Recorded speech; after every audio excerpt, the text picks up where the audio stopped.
Hello and a very good morning. Welcome to Rajya Sabha Television. This is India Votes with me, Frank Pereira. Let's begin with the headlines. All set for the second biggest phase of Lok Sabha polls today. Fate of over 2,000 candidates will be decided in 117 seats.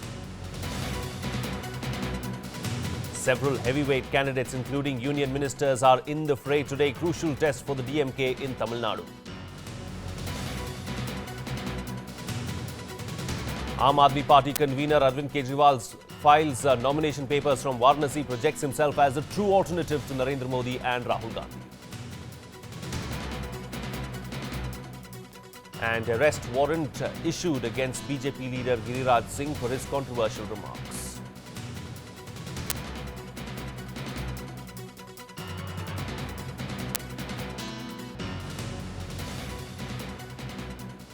Well, it is indeed a big day for Indian politics today. The sixth phase of polling has already begun in 11 states and one union territory as well. The fate of over 2,000 candidates will be decided. 117 seats going to polls today, and it's going to be extremely crucial. And the fates of several of these candidates will be decided by 5 p.m. when the electors or the voters go out and cast their votes. And to talk about this, we are going to be joined by our reporters from several other locations, but we are also joined by a special guest today. Of course, we have Mr. C.L. Manoj of the Economic Times joining us here in our studio as well. Manoj, an interesting and an important day today. We've gone past the halfway mark now. Of course, there are very few phases of polling remaining.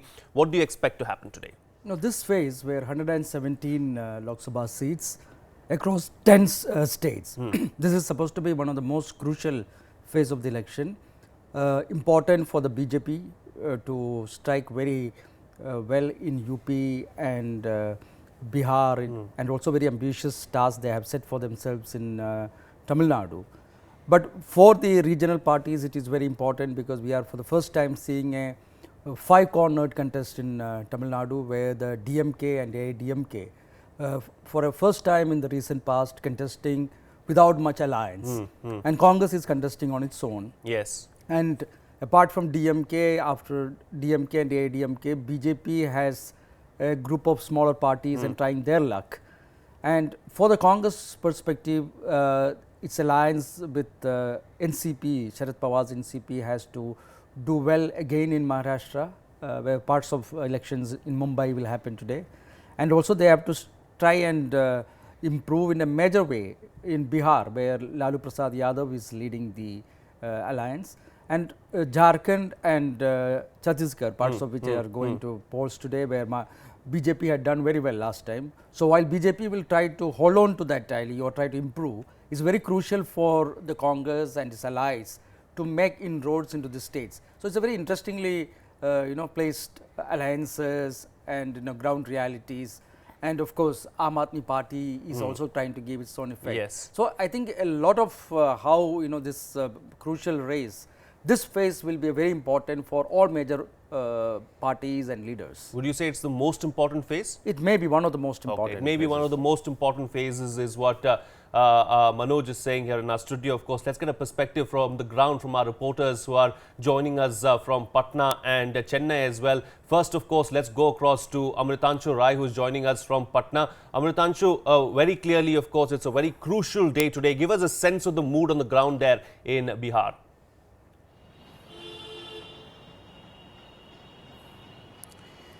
Frank, there are 7 constituencies that are going to poll today, which include Supaul, Araria, Kishanganj, Katihar, Purnia, Bhagalpur, Banka. Some of the faces that are there who are candidates here include Tariq Anwar, who's been a minister in the UPA government. He represents the Nationalist Congress Party.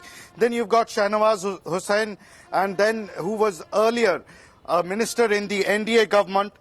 You've got Putul Kumari from Banka, who is the wife of late Digvijay Singh, Foreign Minister, Minister of State for Foreign Affairs in NDA government. The crucial part of these 7 constituencies is that 5 of these seats were held by the BJP earlier. And this is where it is very crucial for BJP to retain these 5 seats. Okay. So the 5 seats that were there with the BJP include Araria, Katihar, Purnia, Bhagalpur, Banka. One Kishanganj was with Congress, which is likely to remain with the Congress because the JDU has backed out of there, and Supal was with the JDU. There you have a straight fight between the RJD and the BJP. So RJD very much in the fight, and this entire area of 7 constituencies is dominated by the 2 crucial communities.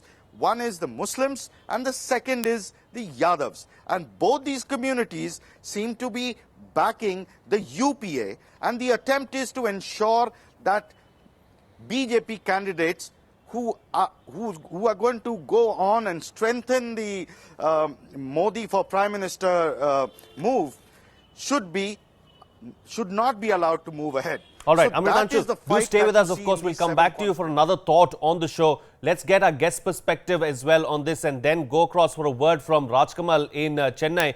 Manoj, I mean, it's going to be an interesting contest this time around. The BJP is hoping to do extremely well in Bihar. In the northern heartland is what they believe that they want to do well, especially in UP. They are saying they want to get 50 seats in Bihar as well. They want to get several of those seats, and they say that they're going to wipe out the RJD and also parties like the JDU. Do you see that happening? See, what you said that is in BJP's perspective is extremely important for the BJP and more importantly for Mr. Narendra Modi, that they have to really win maximum seats in UP and Bihar. If you remember that Vajpayee could form the government in 99 and 98 when the BJP crossed 50 mark in UP and also stuck very well in Bihar. So it is very important for them because they have to make up for the traditional weakness in the southern parts of India and also northeast and all. So this UP and Bihar is very important for the calculation. But for the first time in Bihar, after 2 elections, especially in 2009 elections and the assembly elections thereafter, the Lalu Prasad Yadav's RJD and Congress have again formed an alliance, which had proved very formidable in the past. So as your correspondent pointed out, these are the areas, today's elections in Bihar are mainly held where a large number of Muslim and Yadav population are there. And RJD has been traditionally bringing these 2 communities together to form a very formidable alliance. And with Congress joining hands, it also gives certain amount of confidence and credibility for that alliance to win over this combination. So it is important whether RJD can hold on to this alliance once again, or BJP and Modi can make the people rise above the caste lines and rally behind the BJP. So that sense is very important for BJP and also for the Congress allies. It is. Because the outcome in UP and Bihar, especially these phases, will have a major say in the larger picture which we will see. Yes, indeed. It will have a larger say in the bigger picture as far as what happens in UP and Bihar as far as the Congress and the BJP are concerned. Let's go across to Rajkamal Rao now, who's standing by in Chennai, and get a perspective from him. Rajkamal Rao, these elections are extremely crucial for the DMK as well, because let's not forget the DMK, the family is falling apart there. Alagiri, of course, is no longer contesting for the DMK family in Tamil Nadu. So clearly, of course, MK Stalin now needs to come out and leave a mark. So these elections are going to be extremely crucial for the entire DMK.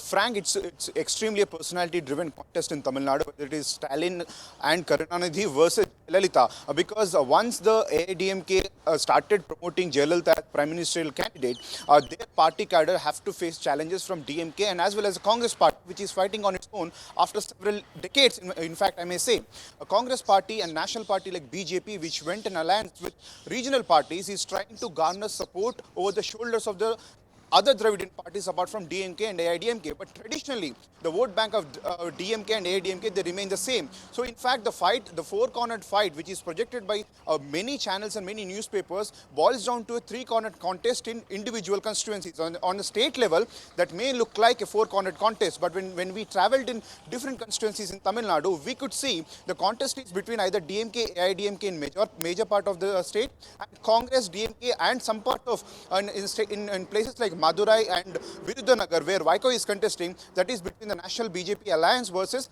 one of these Dravidian parties. So in individual constituencies, it is a three-cornered contest. So it comes down to the personality cult of Stalin versus Jayalalitha at a state level. And at a national level, because the debate between the Gujarat development model and Tamil Nadu development model has occupied a ground stage in the electoral campaign, Jayalalitha versus Narendra Modi battle has also seen in the Tamil Nadu elections. Now it depends on who cuts whose votes on what extent. DMK is trying to retain its 18. DMK now has 18 seats. They are trying to retain their own seats because they tried to distance themselves from the Congress party's national level corruption. But in fact, their party ministers are under the loop of several inquiries and commissions. So they have an incumbency factor of national government, which were earlier part of, and also their own ministers are facing charges. But for AIDMK Jayalalitha, because of her governance and because of her growth model, she is projecting herself as a prime ministerial candidate so that she can bargain at a national level once the elections are completed. So the alliances are not there at present in Tamil Nadu, but we can consider the state as the strongest contender when it comes to bargaining of the post-poll, Frank. Indeed, of course. Do stay with us. We'll come back to you for another comment, Rajkamal, but we'll get a guest as well to give us a comment on this now. Traditionally, of course, the Dravidian parties have done extremely well in Tamil Nadu, and that's how it has been for several years now. The BJP is trying desperately this time around to make those inroads into Tamil Nadu and into the south, because the BJP is not very strong in these states of Tamil Nadu, Kerala and Andhra Pradesh. But they've had several alliances with several smaller parties, and it's a six-party alliance as far as the BJP is concerned there in Tamil Nadu. Do you see the BJP gaining in any way in Tamil Nadu? See, the BJP would have ideally want to have an alliance with Jayalalitha. Since they could not do it, so they have opted for the second best option of collecting some of the smaller parties, which of course they have DMDK of Vijay. It is a emerging major party.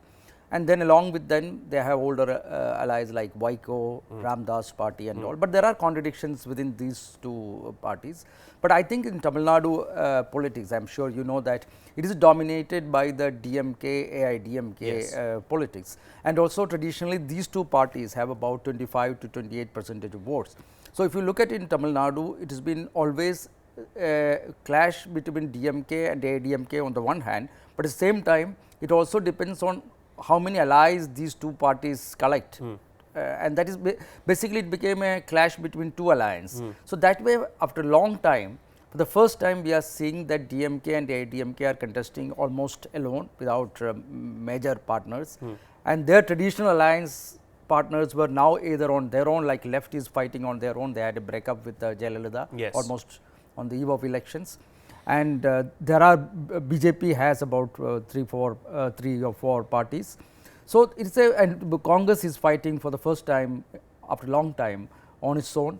So that way it has become slightly unpredictable given the percentage of votes each of them have and also the social combinations. So unlike while of course DMK and AIDMK will keep their options open for alliances post-poll, because if you look at after 96, all government which ruled center always had a partner from Tamil Nadu. But today we have to see whether Tamil Nadu being the second largest state from south, it's important for BJP to open an account, and they are trying with 2-3 alliance. It is a very ambitious task, but it's they are giving a try, and it will be we will see whether Modi can actually make an impact in Tamil Nadu or any of the other southern states. Maybe it's again the regional factors and the social combination that might prevail. All right. It will be interesting indeed to see what happens, of course, in Tamil Nadu as well, because this time around the BJP has gone for an alliance there. The Dravidian parties have done extremely well in the past. We'll have to wait till the end of the day to know exactly how well the parties have done in Tamil Nadu and the rest of the country as well. Let's now get a perspective from our correspondent in Maharashtra. Ravinder joins us from there. Ravinder, what are the key factors do you believe that are going to influence the elections there in Maharashtra? Of course, is it going to be the macro issues or is it going to be the micro issues, something like your Bijli Sadak Pani that the voters are looking at? Frank, this is a very tough question to answer. This is as tough question as a question of algebra for a student of 10th standard. The thing I must tell you is, when we visit all the areas of Maharashtra, we have find new issues in different issues and different constituencies. There is no constituency which we have seen the same factors dominating in all of them. When we visited to the Vidarbha area, the farmer suicide is the biggest thing in also Vidarbha. The people of Vidarbha want a different state. This is a different issue in the Vidarbha area. When visited to Marathwada, the same issues pertain here, like the problem of the farmers in this area, but also because of the huge industrialization and urbanization of this area, like Pune, Ahmednagar, Aurangabad, these areas fall under Marathwada region. They have different issues. And when visited to the Mumbai, that is the economic capital of the country, they have totally different issues. We can divide Maharashtra into different regions: urban and the rural area. Rural area has different issues, like the farmers' suicide, like the unemployment. And when we go to the urban area has the different issues, like they don't have, they want clean water. The people who are living in urban area saying that all the development which took place in the cities, they were not systematized. They are not systematized. No garbage clean process is there. No pollution is too much. So there are different issues in different area. There is no single issue which is dominating the whole Maharashtra which we have visited. All right, let's get a perspective now from Rajkamal Rao as well. Of course, Rajkamal, what is the situation like there in Tamil Nadu? What are the key issues do you believe that are going to influence the voters in Tamil Nadu in these elections?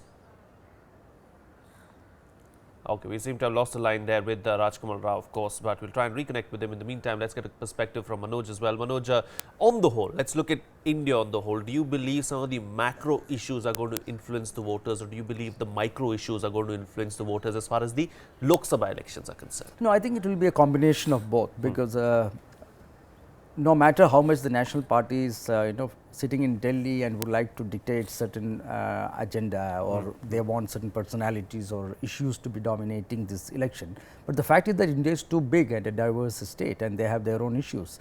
So there will be, for example, price rise is a major issue, which may play out differently in states, because we have seen that in Delhi the perspective may be the inflation, the center is responsible.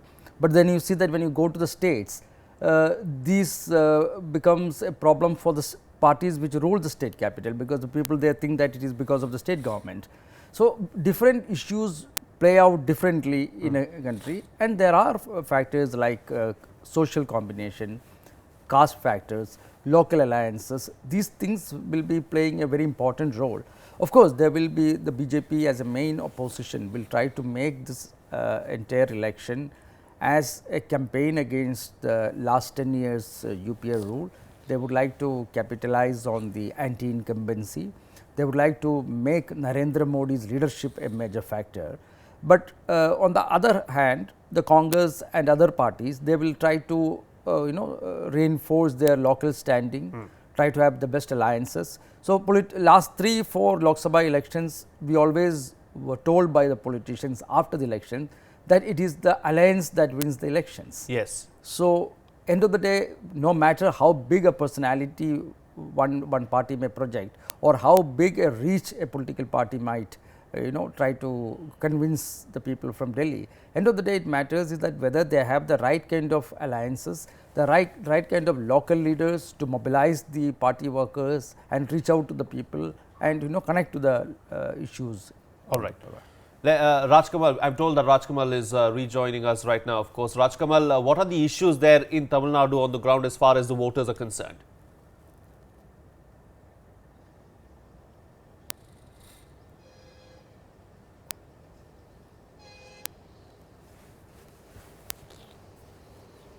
Frank, largely the problems of Tamil Nadu state as projected by AIDMK and DMK have to do with national issues, whether it is a river sharing, Kaveri water sharing with Karnataka, or with the Tamil fishermen issue and the issue with the tussle between Sri Lankan authorities and Tamil authorities. These three were the crucial issues apart from the developmental programs of AIDMK government, and DMK tried to attack AIDMK government of corruption and not providing safety for women and a corrupt PDS system that what DMK alleges. And AIDMK is banking on like most popular schemes like Amma Unnavagam, the Amma canteens and the buses that she provided to school girls in the state. So on these local issues versus national issues, the entire political spectrum and the political parties played their role. When it comes to the BJP alliance, they tried to project one and only Narendra Modi as their candidate and as their main poll campaigner in the state. And when it comes to Congress party, they tried to count on the food security, land acquisition bill. Majorly, Congress is depending on the national policies of the central government.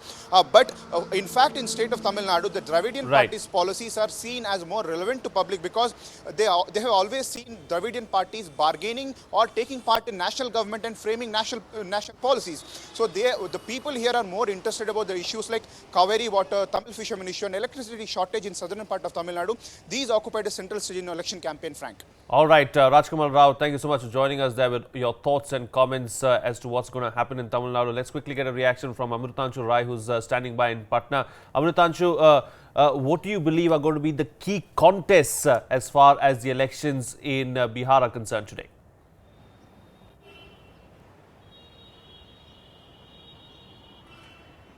Frank, in Bihar and UP, both these states, the crucial line is the people who are with the BJP and the people who are not with the BJP. So this is the basic dividing line here. In UP, the people who are not with the BJP are being divided into multiple parts. In Bihar, the scenario is a little different. The split was happening in the first and the second phase where the JDU was a factor.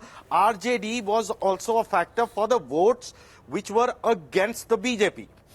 As of now, in this phase onwards, this seems to have changed. Now the votes are, all of them, the votes which are against the BJP are bringing and moving straight away towards the Congress-RJD alliance.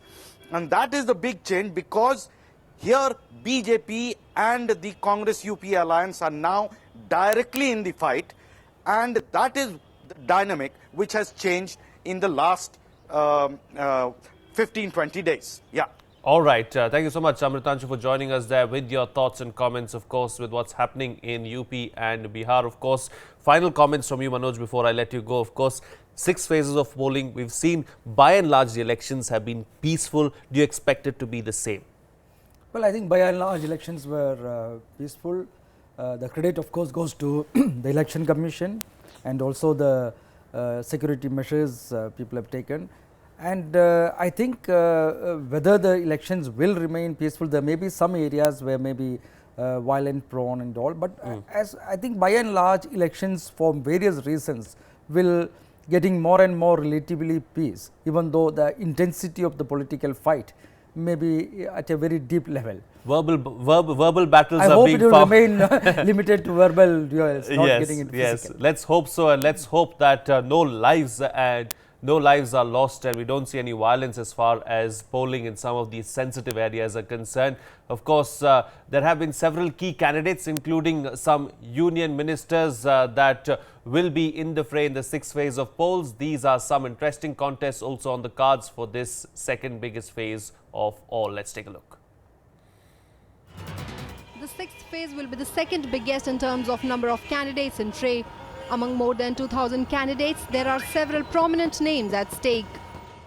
In Tamil Nadu, among the total 845 candidates in fray are former Union Ministers A. Raja, Dayanidhi Maran, T.R. Balu of DMK, A. Ramadas of PMK, BJP State President P. Radhakrishnan. Finance Minister P. Chidambaram Sankarthi is contesting from Sivangana constituency. In Maharashtra, some of the key candidates include Union Minister for Telecom Milind Devra from Mumbai South, Congress General Secretary Gurdas Kamath from Mumbai Northwest, NCP's Chhagan Bhujbal from Nasik and Sunil Tatkare from Raigad.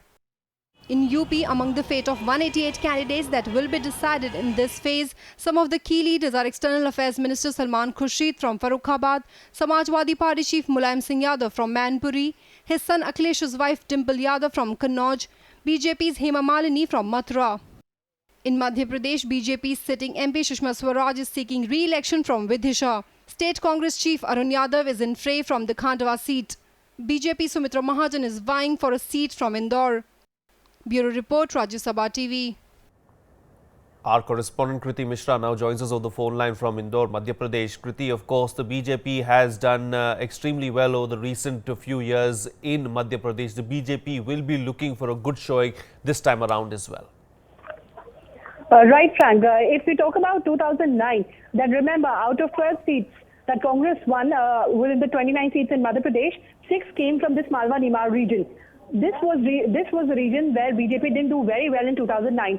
But in the state assembly elections that were just held recently, BJP had a very clear edge. So they're really vying for it, and they hope that their winning streak continues even in the big Lok Sabha elections as well.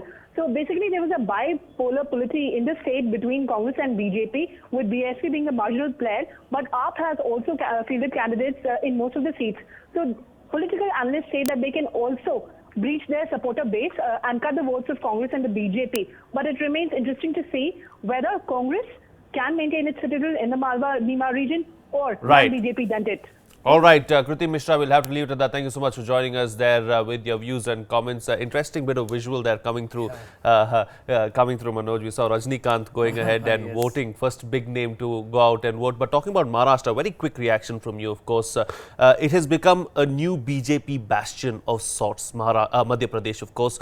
Do you expect or do you see the Congress making some inroads into this new bastion this time around? No, as you rightly said that, Madhya Pradesh is one state, a hat-trick victory for BJP, and Rajya Sabha has emerged as a very strong regional player. So BJP would definitely try to repeat the kind of performance which they had in the last assembly election just a few months back. So however, like in Gujarat and Madhya Pradesh, we also saw when it comes to the Lok Sabha election, Congress is also holding on to certain areas, and they have a number of seats they managed to win, which is compared to their performance in assembly election was a much improvement. So the Congress attempt would be definitely to win at least 6 to 7 or 8 Lok Sabha seats. So otherwise BJP is looking with a lot of confidence and hope in Madhya Pradesh. All right, we'll have to leave it at that. Thank you so much, CL Manoj, for joining us this morning on India Votes and sharing your thoughts and perspectives on several of those stories, of course. Moving on now, perhaps the single biggest issue that has occupied and stalled the Lok Sabha most in the 5-year tenure of the UPA government has been corruption, also among the biggest issues in the ongoing general elections. Talk of corruption and the role of reports put forward by the Comptroller and Auditor General of India, CAG, over the last few years come first to mind. Here's a special report.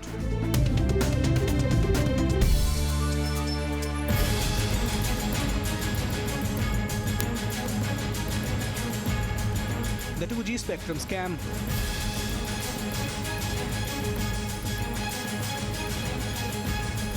Manipulation in coal block allocations. The Commonwealth Games swindle, exposed and spelled out by the Comptroller and Auditor General of India. Over UPA's 2 tenure, the CAG reports came as strong ammunition to opposition parties, mudding the pitch for Dr. Manmohan Singh's government ahead of general elections. ये सारे जो institutional जो balance जिसे कहते हैं, ये अब धीरे धीरे करेक्ट होगी जब नई सरकार आएगी 91 के बाद. ये पहली बार ऐसा हुआ है कि हमारे जो डेवलपमेंटल इसमें ट्रैजेक्टरी जो डेवलपमेंटल पाथ में इतनी अड़चनें आई हैं ये इंस्टीट्यूशंस की तरफ से. The government questioned the CAG's figure on the 2G scam as notional, insisting that all precedent and procedure was followed in allocation of spectrum. As the government and CAG stood eyeball to eyeball, question arose on how far the CAG's mandate actually ran. Was it limited to auditing government expenses, or could it also question government policy? Did the CAG overreach its limits this time? दरअसल बात यह है कि CAG policy के ऊपर कभी comment नहीं करता. वो केवल इतना कहता है कि जो पॉलिसी इन्होंने बनाई है उसको इन्होंने फॉलो नहीं किया, उसका पालन नहीं किया, जिसके कारण नुकसान हो गया. The CAG's figures on losses to the exchequer had a massive impact on political discourse.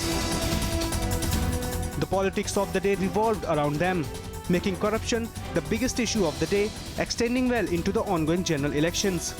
कि अगर कोई पावर प्लांट कोल चाहता है तो वो कोल कैप्टिव माइन ले सकता है, लेकिन पावर प्लांट के लिए वो बेच नहीं सकता। तो ये कोल कहीं बिक नहीं सकता। तो अगर बिक नहीं सकता तो किसका मुनाफा हुआ? सीएजी का मैंडेट एक संवैधानिक मैंडेट है और ये मैंडेट स्पष्ट है। सीएजी का काम सिर्फ यही नहीं है कि अकाउंट्स चेक करे। सीएजी का ये भी मैंडेट है कि पॉलिसी को लागू किया सही ढंग से या नहीं, उसको भी चेक करना।